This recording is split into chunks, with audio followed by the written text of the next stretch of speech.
Quick video for Claudia. What Pelhams we've got. This is a bit of a cross section of what we've got. Give you a bit of an idea. Just to run through the jointed Pelhams first. We've got copper. Yeah, they're good. They're good. They can because copper's a softer metal. They can have they can bend a little bit here if you get someone with really heavy hands and a horse that doesn't really understand the bit too well. So I tend to go a bit more towards the sweet metal or the brass, because then it just eliminates another variable. Sweet metal with copper inlays, this bit is crazy popular, not only in the Pelhams, the broken Pelhams, but also the gags. These do work really well. There's a little tip about looking after them, which I'll do another video on a later date, but these are incredibly popular. People are taking them back to Argentina from England by the dozen, and they're going so well. The copper inlays in the broken Pelhams and in the gags. So that's my choice. Broken Pelham, we've got different lengths, different arm lengths. There and there, and then the brass, the same. Now these, the reason I like these, got the right amount of curve in there, and they're a really nice weight. Then we've got the Heartwool Pelham. This is, I've made a lot of these different ones. These are an older style English one. But this one here, this exact shape, with that exact bend, works incredibly well.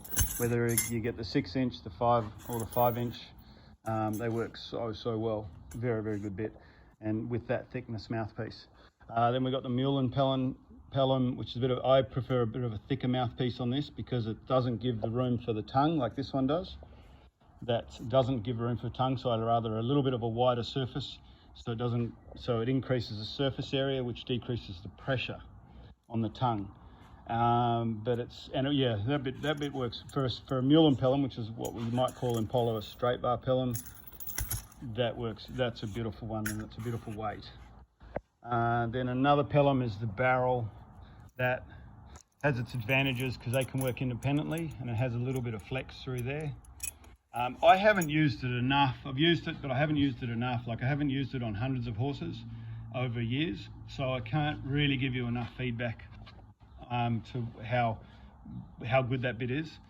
I can't hand on heart say it's amazing and what it's amazing for, but a lot of people like it, so I make it, and it's worked well on a couple of horses we use it on. They give us a nice bit of respect, and yeah, so I can't really elaborate too much on that. Then I've got the other ported Pelhams, a little bit straighter through there. They work quite good. This is quite a good Pelham if you want a really little short shanked one. That's a 4.5 inch. And then there's a 6-inch version of that. They're a nice bit. Like if you want that bit, they're a really nice bit. But I get better results, or phenomenal results, with that one. When I need a ported Pelham. That brings me on to the other ported Pelham, which has a swivel. We call this the Magician, because this horse has literally been a game changer for so many of the horses. That mouthpiece is a game changer because it moves independently to those. When you pull the reins, you only really engage the bars and the chin from the chain. So it leaves space for the tongue and never puts pressure on the tongue. That has been a game changer for so many of my horses. It's not funny. Like, it's my go-to bit quite often on a lot of fronts. Not only do we have it in the Pelham, that mouthpiece, I put it into a gag because it just keeps horses a bit squarer. So that's the gag. And then some of the old ones I use out of my lot, like I have it in a snaffle. I put that on the young ones, and it's incredible how soft that is. Like, because I change the snaffles on my snaffle bridles quite often to feel different mouthpieces out, and this is a really soft, believe it or not, even though it's straight, a soft feel, like, for the horse. There's another one I use. That's an earlier prototype. It's a bit thicker. But yeah, so that's the Magician, and that's a game changer. We've got it in 5 and 5.5 inch. I haven't made any 6 inches of those, but I'm going to. And that sums it up, guys. Claudia, thank you very much for your question. One more thing. I prefer the wider curb chains than the narrow. All the bits come with narrow. I'm looking to change that going forward.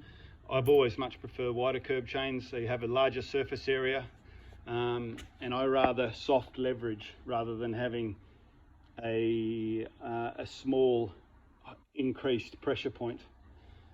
Hope that makes sense. I probably should do a video on just that training, that side of the training at some stage, but yeah, I hope that helps you out. See ya.